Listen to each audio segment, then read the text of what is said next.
clases sobre historia clínica. Es un recordario porque se supone que ya ustedes son expertos haciendo historia clínica, porque ya ustedes han pasado medicina 1, medicina 2, ya ahora están en medicina 3. Simplemente para unificar criterios.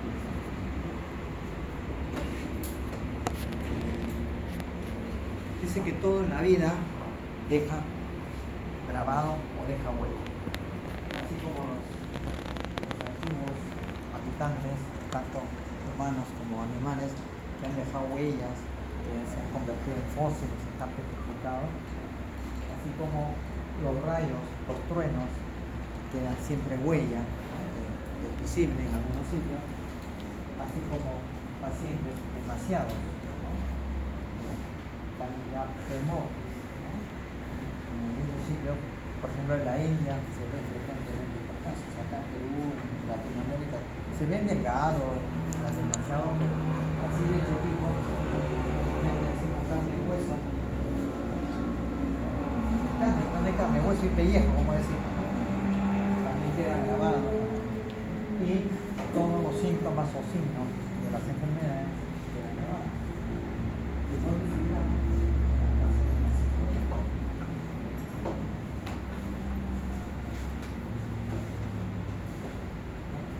Esta explicación son representaciones que indican una realidad, lugares que se tormentan, juegan, resides, caen, pasó, etc.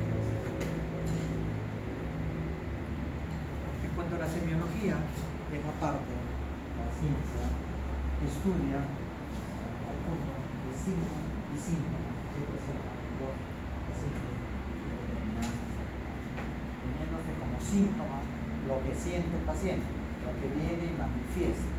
Me duele acá, me duele allá, tengo fiebre, ahí, me duele el pie, tengo diarrea, me duele cólico, esos son síntomas. Y los signos es lo que el médico ve cuando el paciente traspasa la puerta.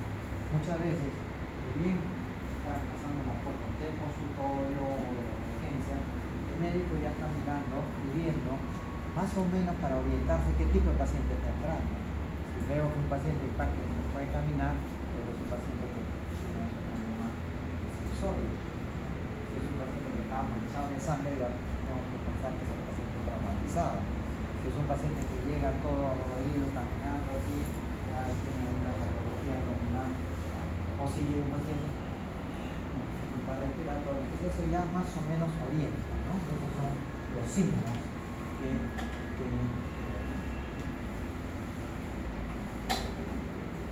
y al conjunto de síntomas y signos se llama síndrome. Síndrome no puedo decir que la fiebre es una enfermedad, no puedo decir que la náusea es una enfermedad.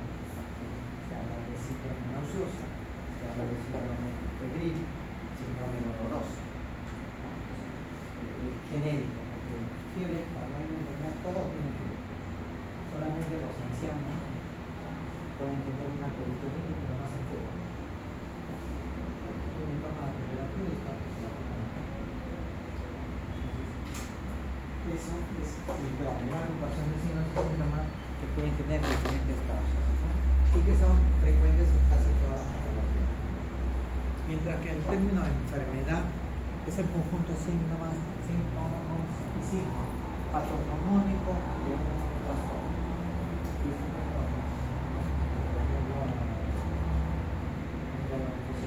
Que es el síndrome doloroso, la fiebre, que yo puedo pensar es un cuadro de apendicitis.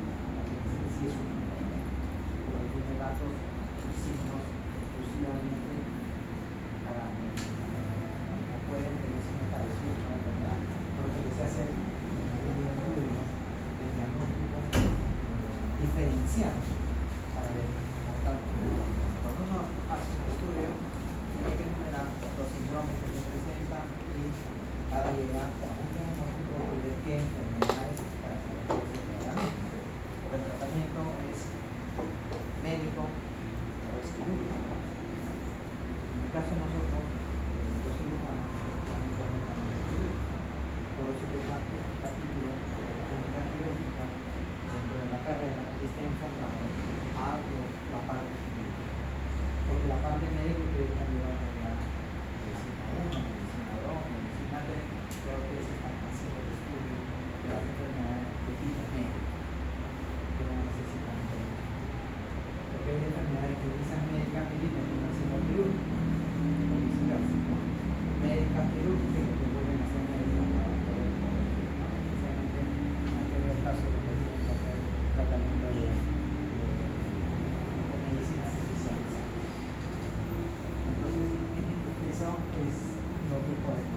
Entonces, le digo esto porque siempre cuando termina el ciclo, pasando me dice, doctor, yo les hago una encuesta. No, anónimo. Doctor, te doy un montón de las enfermedades. No, nosotros no, para eso me fue cirugía 2 y cirugía 3, ahí hacen el estudio de la patología, ¿no? Ahí le van a hablar de la principio, cómo se produce, cómo se trata, cómo se origina, qué tipo de examen. Acá nosotros vamos a innovar a todas las patologías con sus síntomas. Vamos a mencionar la apendicitis, la cistitis, así, la retención urinaria, el problema respiratorio, pero en forma genérica. No vamos a entrar a hacer un estudio, por ejemplo, de la tuberculosis, que ya lo hemos estudiado sobre epidemiología.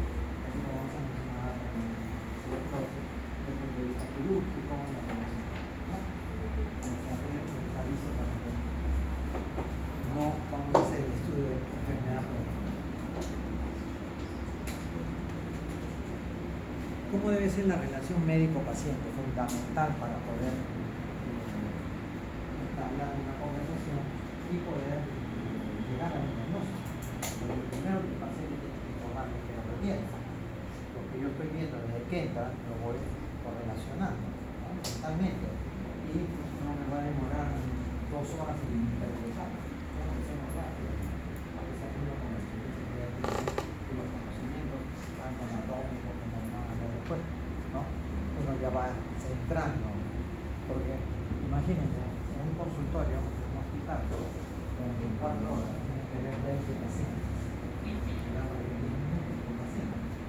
Por eso los problemas de seguro social y de los hospitales que no me atienden, no me escuchan, el médico con la azúcar me miró y me dijo, no, siga tomando su medicina, ¿no? ¿Por qué? Porque las normas nos obligan a ver 20 pacientes en un turno de 4 horas. Un turno de 4 horas significa 10-15 minutos cuando máximo. Y esos 15 minutos el paciente quiere sentarse ahí media hora, hablar con el médico, explicar. Algunos tienen un poco de paciencia, manejan, por eso el médico tiene que manejar esto para que el paciente no se lo saque. Pero algunos no tienen paciencia, la cual es humana, y a veces tratan a los pacientes. A veces tienen una discusión, una queja, a veces no me quejan hasta porque se paró una mosca. Antes el paciente iba al hospital y veía al médico como si fuese un dios, sabio. No le cuestionaba nada. Ahora no, ahora de que llega, doctor, quiero que me saque la tomografía, quiero que me saque una resonancia, no, sí, doctor, usted me tiene que sacar. A veces te encuentras en la disyuntiva, ¿no? Pero cuando viene la auditoría médica, ¿no? El auditor dice, doctor, aquí usted no dice nada, ¿por qué la médica no tiene que dice, no, médico no funciona. Y a veces les hacen pagar por haber solicitado un examen que no justifica. Por ejemplo, el paciente se cayó, se accidentó, no se golpeó la rodilla. Pero el paciente dice, doctor, quiero que yo sufro de la rodilla, saquen una radiografía. No tiene nada, sí saben, ya, pero si en la historia no dice que se golpeó la rodilla, que sabe que se cayó, tiene una auditoría médica y que sanciona. Entonces una vez tiene que estar en la para saber manejar.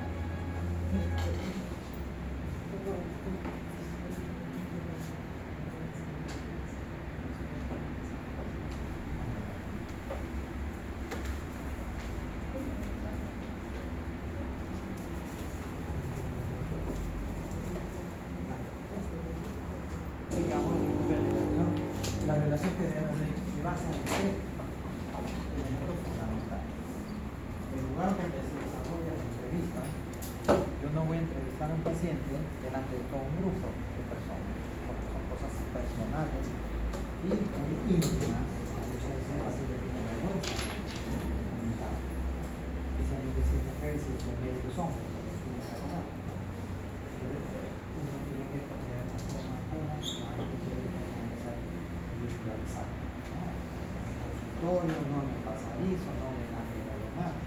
Por eso incluso cuando uno pasa visita y quiere un caso clínico, no debe hacerlo delante de la misma cama, porque eso no se escucha. Hay cosas fundamentales, personales, pero ellos saben que incluso es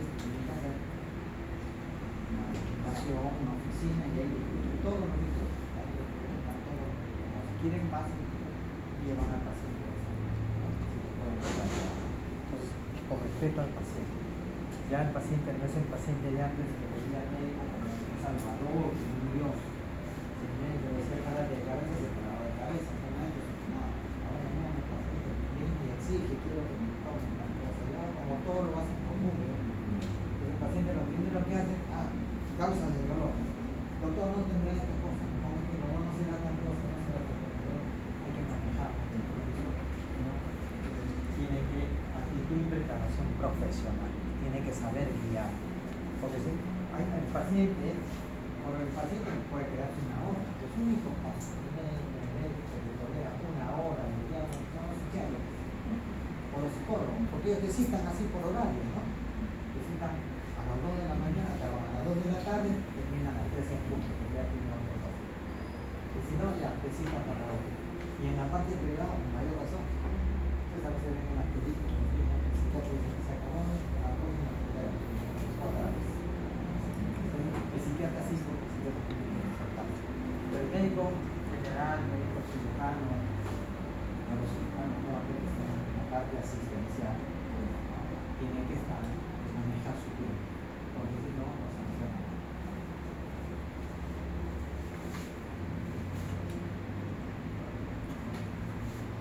Durante la entrevista, es la forma como estás en contacto con el paciente, ¿no? Debe escoger un trato más adecuado, saber escuchar, pero tampoco dejar que el paciente se desmaye, encaminarlo. Señora, ¿usted por qué viene? Tengo dolor. ¿Dónde es el dolor? Aquí.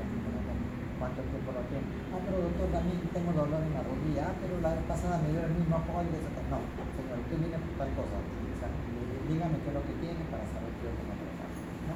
Eso, claro, con respeto y con eso, porque hay pacientes que son muy sensibles y se ponen a meditar y a veces en el caso de la religión. Por eso que ya incluso salió una ley por eso sanción a aquel que maltrata a un personal de salud. Eso ya está normal ahora. Antes pegaban personas, ¿no? Saber qué preguntar, cómo preguntar, y todo tiene que estar registrado en una ficha clínica que se convierte en la historia clínica, ¿no? Muchas veces hay que ver con el lenguaje. Uno tiene que ser prudente. El paciente le dé cólera al médico y caminar y quiera mandarlo a la porra, como le dice directamente, entonces uno tiene que mantenerse. O a veces bajar al nivel de ellos. Que si te hablan en jerga, tienes que hablar en jerga también para que te entiendan. Decir quechua hablante o aymara hablante, a veces tienes que llamar a alguien para que te interprete, ¿no? O si lo sabes, pues tienes que hablar en ese idioma. Y por eso cuidado con el lenguaje no hablado, se refiere a las expresiones, ¿no? No me está aquí, no esto, ¿no? Te está hablando y te pones a hacer otra cosa, ¿no? Eso también influye.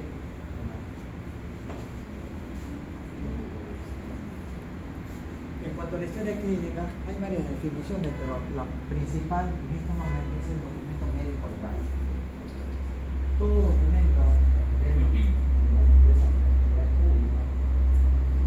guardarse en un archivo de 5 años. Después de los 5 años, tú lo puedes eliminar, ¿no? Aunque ahora con la cuestión esta digital, tú lo guardas en el archivo. Pero hace un tiempo, a partir de los 5 años, ya empezaban a botar todos los papeles impresos.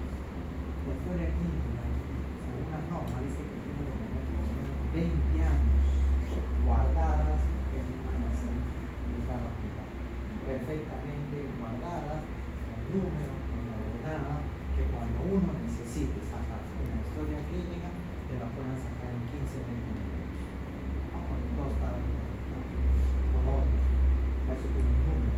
Aunque ahora actualmente están poniendo las cosas que ya no te ponen el número de orden, sino te ponen tu DNI.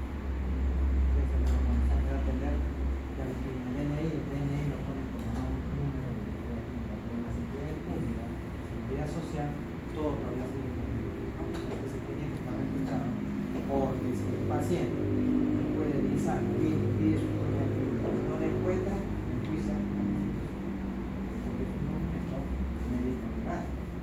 Han habido casos de pacientes que se han operado después de 15 años, se van a otro país o tienen otro médico, le dice yo quiero operar a usted, no me acuerdo doctor, se paga un buco, no sé qué. Tienes que recurrir a la historia clínica para ver lo que te operaron.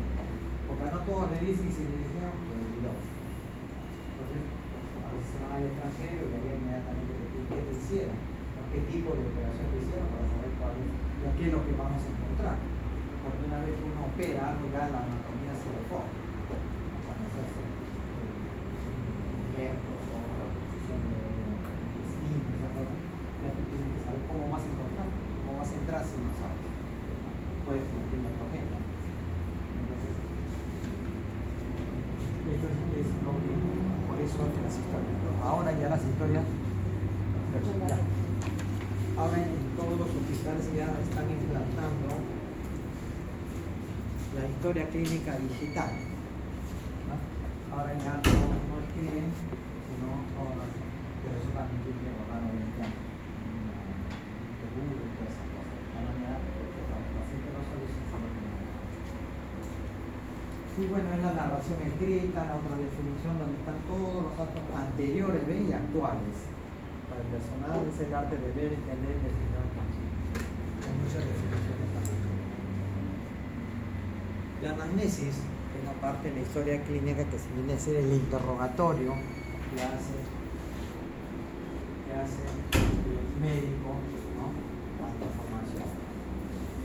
Tengan siempre en cuenta esto, lo que dicen. Para el diagnóstico, 1 hora de cuidadoso interrogatorio vale más que 10 horas de exploración. Quiere decir que uno debe escuchar a la paciente y yo muchas veces tengo dolor, pero ¿qué tipo de dolor? Como hinque, de quema, dolor compresivo, dolor distendible. Entonces ahí uno tiene que decir, doctor, es como si estuviese lleno de aire en el intestino. O dolor es como si estuviese con un vacío, ¿no? Todas esas cosas te van. Entonces ya tú más o menos te vas orientando a qué tipo de dolor es, porque cada patología tiene un tipo de dolor, ¿no?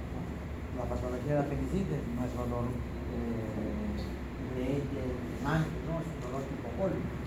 El dolor de dengue, una abdomen, una tiene que estar en el más o menos uno tiene que ver.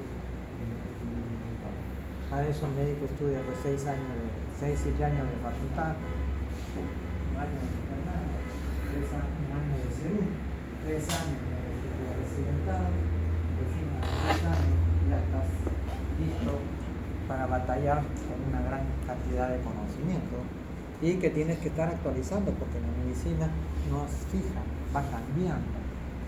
¿Quién se va a imaginar que ahora ya están operando con los robots?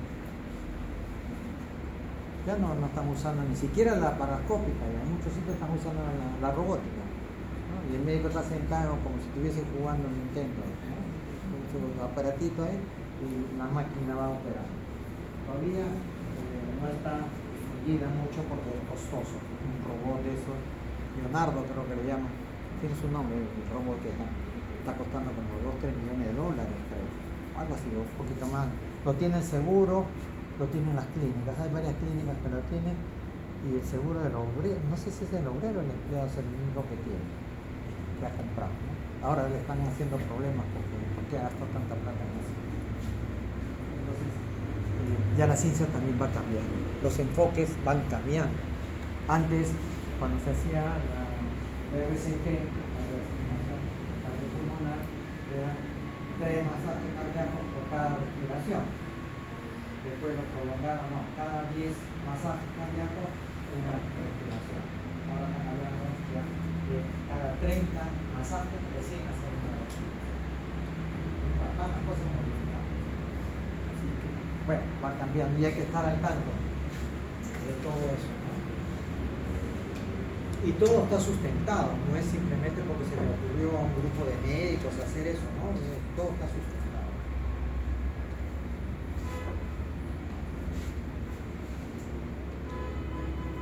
La entrevista tiene que tener en cuenta esto, confianza, el paciente tiene que confiar en ti, ¿no? Saber que lo que le va a escuchar, seguridad. Así el médico no, en este momento no se acuerde de un medicamento o no esté seguro de no puede demostrarle al paciente, no lo sabe. Tiene que hacerse, dice que la señora no se preocupe, vamos a esperar, vamos a evaluar, venga mañana, pasa para controlar. ¿No? Que da tiempo a ver. Pero ahora con la sesión de la responsabilidad, es un ratito va a lavarme las manos, que tiene que sacar tu celular, tiene que salir y encuentras el diagnóstico. En 3 segundos, 5 segundos, lo que metes a la inteligencia artificial y te da la respuesta, mira, dolor, tal cosa, qué posibilidad tiene, cómo se mete el medicamento, cómo es la dosis, te la dan, no, tú ya sabes que me lavé las manos, señora, disculpe. Entonces, hay formas como hacer, es humano mismo, ¿no?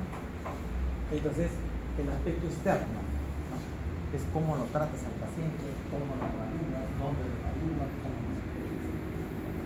el lenguaje, la amabilidad y la entrevista puede ser directa e indirecta. Generalmente en los niños, de 13, 14 años, la entrevista es directa, a través de la mamá, el papá, la abuelita, la nana, que a veces son las personas que están más cerca con los niños.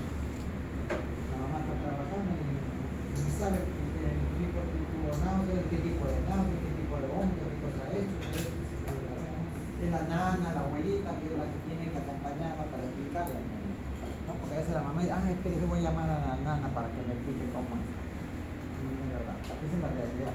Y en personas que están semi-inconsciente, inconsciente, también la entrevista tiene que ser indirecta, ¿no?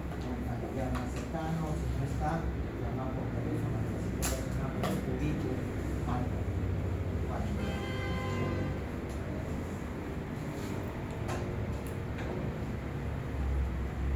El objetivo es emplear la estrategia, es decir, que el médico con su conocimiento, con lo que ve, con los síntomas, con lo que frecuenta, debe llegar a un diagnóstico, ¿no? Que sea certero, porque ahora también a nosotros nos controlan. Hay un montón de médicos que están denunciados por cosa u otra, porque el paciente no le pareció bien, ¿no? Les cuento un caso de un familiar, ¿no? Que tenía ciertas lesiones en el corazón, del seguro social, y el médico iba por sus resultados de una geografía. Y el médico así en forma prepotente, usted es un muerto andante. ¿No? Así, ni siquiera le dijo, vamos a ver, ya trajo su informe, está usted delicado. No, ya está muerto andante, ¿qué hace acá? El familiar casi le pega al médico y se salió a mal. Se fue, pidió cita con otro cardiólogo, que la vio a los 5 o 6 días, la otra cardióloga tuvo un poquito más de paciencia, le dijo, sí, hay fallas ahí, pero vamos a hacer una nueva fotografía, porque probablemente tengamos que hacer un cateterismo. Y en esa semana le hacen una nueva y le dicen, véngase la próxima semana para ver. El paciente falleció un domingo. O sea, el médico tenía la razón, que tenía ya estado las arterias obstruidas, pero no era la forma de decirlo, porque el médico puede haberle dicho en ese momento, señor, vamos a tener que internarlo, porque su caso es grave. No esa forma, ¿qué es un muerto? Entonces cualquiera le choca, ¿no? Bueno, pasó lo que tenía que pasar. Bueno, ¿no? Y esto es lo que todo médico tiene que tener, recordar los conocimientos de anatomía, fisiología, biología, ¿no? Muchas veces hasta conocimientos más avanzados, técnicos también tienen que saber, conocer los síntomas del hombre enfermo y conocimiento de los exámenes auxiliares. A veces se abusa del pedido de exámenes auxiliares, de patologías que no merecen tantos estudios. Por eso saturan en las emergencias, que los análisis, los resultados se demoran pues 2, 3, 4 horas y el paciente tiene que estar esperando ahí porque piden una serie de cosas y a veces ahora se pide porque por presión mismo el paciente. El doctor tiene que hacerme esto, ¿no? Doctor, usted tiene que hacerme esto, tiene que hacerme esto. Si no, se van y se quejan, salen a la televisión y todas esas cosas. Entonces, uno para no meterse en problemas, porque las autoridades lo primero que hacen es al médico le jalan las orejas, no al paciente. ¿No? por el atrevimiento de exigir, ¿no? Y los médicos ahora se basan, los pacientes tienen sus derechos y sus deberes. Pero voy a mandar a través de la delegada para que los derechos y deberes que tienen los pacientes, y también, claro, a pedir esto, pero también a respetar que no lo hacen, ¿no?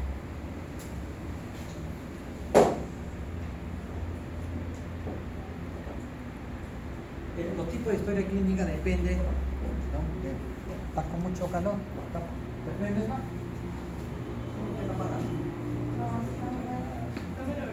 No, no es que esté mal logrado, está mal enchufado, estamos sueltos, necesitamos a alguien más adentro, por lo que quiero.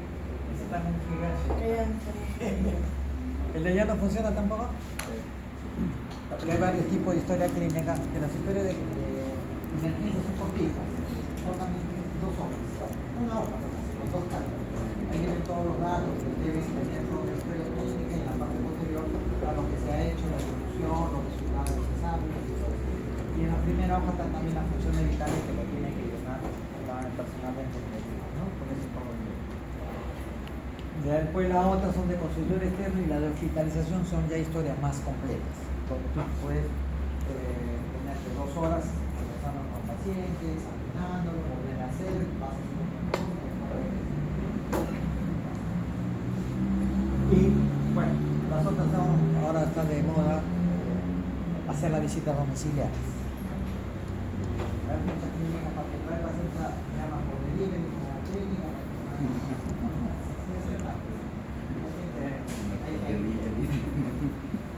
Por ejemplo, en el caso de Padomi, para los viejitos, sí, van a la casa porque les llevan la medicina, hasta el psiquiatra el psiquiatra que haga la llama por teléfono. ¿Cómo está su paciente? ¿Está mejor? ¿Está consciente? Sí, así está muy bien ya.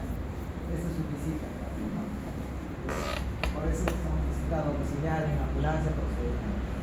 También la historia de los niños es un poquito más concisa, pero más dirigida a de su nacimiento.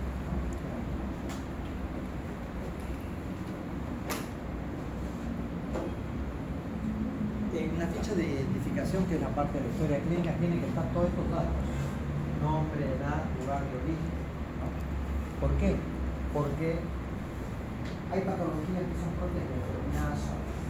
Si el paciente viene de la zona, por decirlo, de la selva, y viene con una tumoración a nivel cerebral o a niveles, probablemente sea de origen parasitario, ¿no? Entonces hay que sospechar de eso, entonces hay que ya buscar también por ese lado alguna patología que pueda asemejarse a la que tiene. Entonces por eso ponen siempre el lugar de origen, o incluso pacientes que viven en altura, su hemoglobina está 16, 17, 18 elevado. Acá a nivel del mar estamos entre 12, 13, 14. Hay gente que está con 10 de hemoglobina y que está con normal. ¿Por qué? Porque en la altura hay poco oxígeno, entonces se mantiene, se reproduce más rápido y el porcentaje de elementos sólidos es mayor que en el mercado. Entonces uno tiene que ver. Si le sacas un análisis y le encuentras 15, 17 hemoglobina, tienes que decir: señor, usted viene de la sierra, ¿dónde está? Y yo vivo ahí, vivo acá en Lima, pero me paro más allá. No, doctor, no estoy allá, no vivo hace años, muchos años. Entonces hay que averiguar por qué está esa hemoglobina alta, ¿no? Que ya no tiene que ver nada con el grado de función también, preocupación, pero hay muchas enfermedades de tipo laboral, ¿no? Ahora ya los problemas de columna, los problemas de cervicalgia, los problemas de artritis están siendo considerados enfermedades laborales, ¿no? ¿Por qué? Porque ahora todo el mundo está con la computadora, están a las 8 de la mañana trabajando, no se van al baño o para almorzar con la computadora y están en esta posición, con los dedos, los ojos, la radiación. Y hay algunas que en su momento que quieren que castiguen a Chatlán, así, top y tantas cosas, ¿no? Entonces ya están apareciendo enfermedades de tipo laboral relacionados con los mecanismos de uso de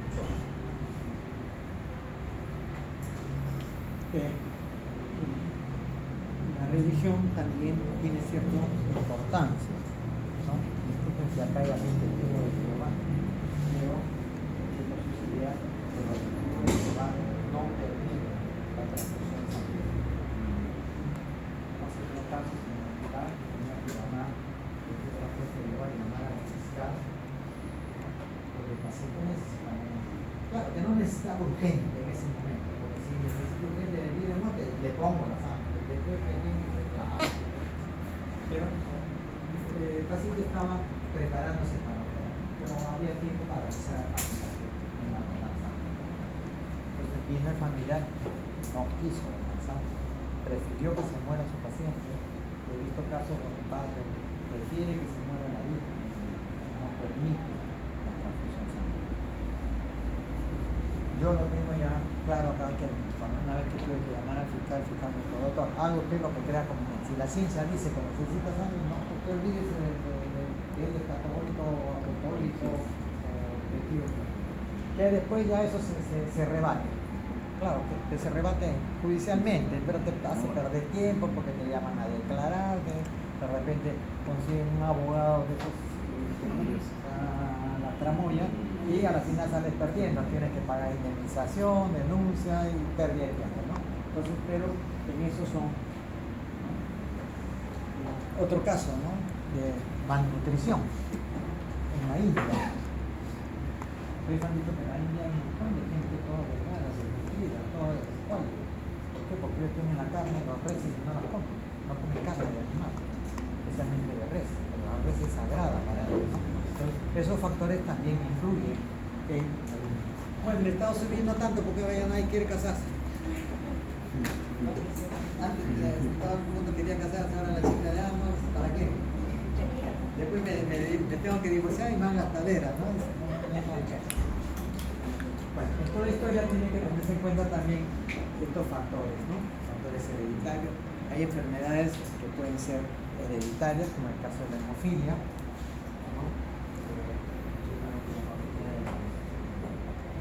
De sangre azul, ¿no? La hemofilia, como hay poco oxígeno, la sangre es oscura y no coagula.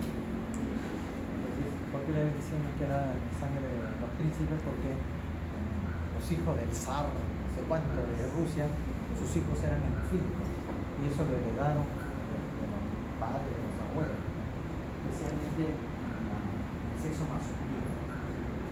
La hemofilia es frecuente en el sexo masculino, no en el femenino, pero hay casos de hemofilia también en mujeres. Después, por ejemplo, la diabetes. Algunos las consideran que tiene cierto factor hereditario, la mayoría dice que no, es predisposición, pero madre diabética, padre diabético, el hijo puede salir diabético y no sale muchas veces en los primeros años, sino sale a los 50, 60, 70 años, sale los diabéticos, ¿no? Entonces están ahí, pero hay factores que pueden influir en una parte genética, ¿no? Esos son dos ejemplos principales.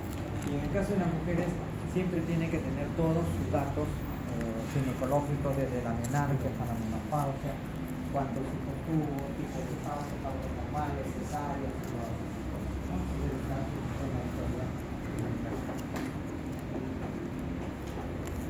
Porque en muchos casos, por ejemplo, mujeres que le han hecho 2 o 3 cesáreas, no debe hacerse más de 3, dicen como 3.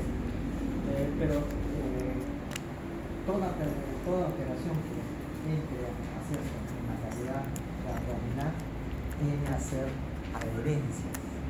Depende, así como hay unas telas de araña, ¿no? Se forman. Si han manipulado 2 o 3 cesáreas, ya hay un montón de adherencias que pueden afectar a los intestinos. Entonces ya no es el problema de las cesáreas, sino es el problema de las adherencias que pueden hacer obstrucción intestinal. Entonces uno tiene que preguntar cuántas cesáreas ha tenido, entonces para más o menos saber si esa puede ser la causa de la obstrucción intestinal. Así como las personas tienen esas cicatrices queloides, así también se formarían, se forman unos paquetes gruesos. A eso se llama fibrosis y produce obstrucción intestinal, ¿no? Que si no es operada a tiempo el paciente se muere porque se necrosa el intestino, ¿no? A eso se llaman brimas, ¿no? Se ponen unos cordones fibrosos y que obstruyen las asas. Y las adherencias es cuando las asas intestinales se pegan. Pero eso produce obstrucción intestinal porque no pasa la secreción.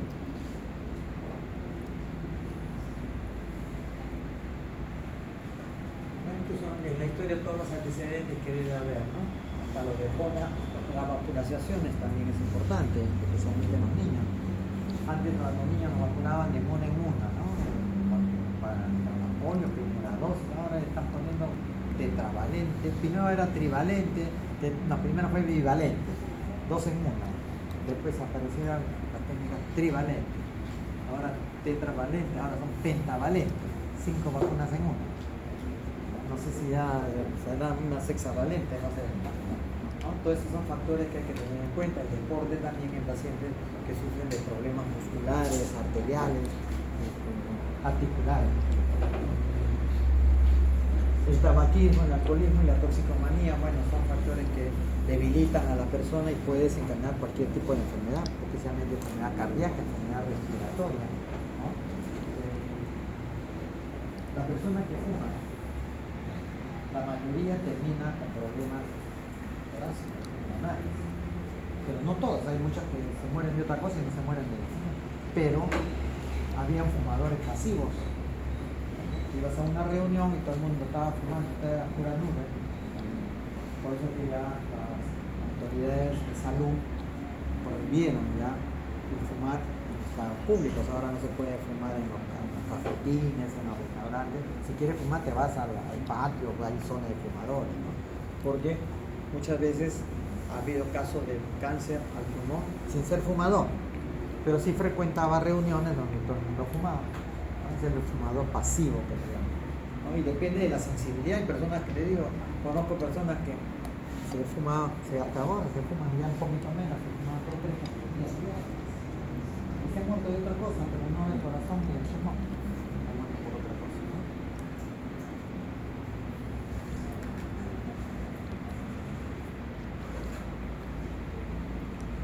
Bueno, en la sección donde está antecedentes hay que poner todas las enfermedades que pueden haber habido desde la infancia, ¿no? Todas esas cosas. Por ejemplo, un niño que tenga problemas de comportamiento, que tenga problemas de reacciones,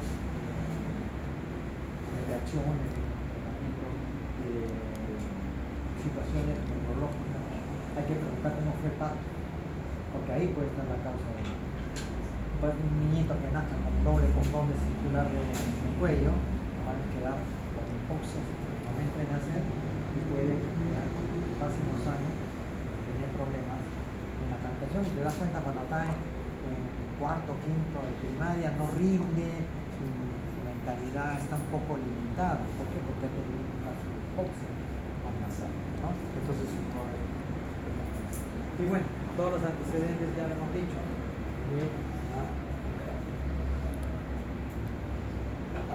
Una, ya que veo acá panicolado, pero generalmente cuando uno escucha la palabra panicolado lo asocia al cáncer de cervix.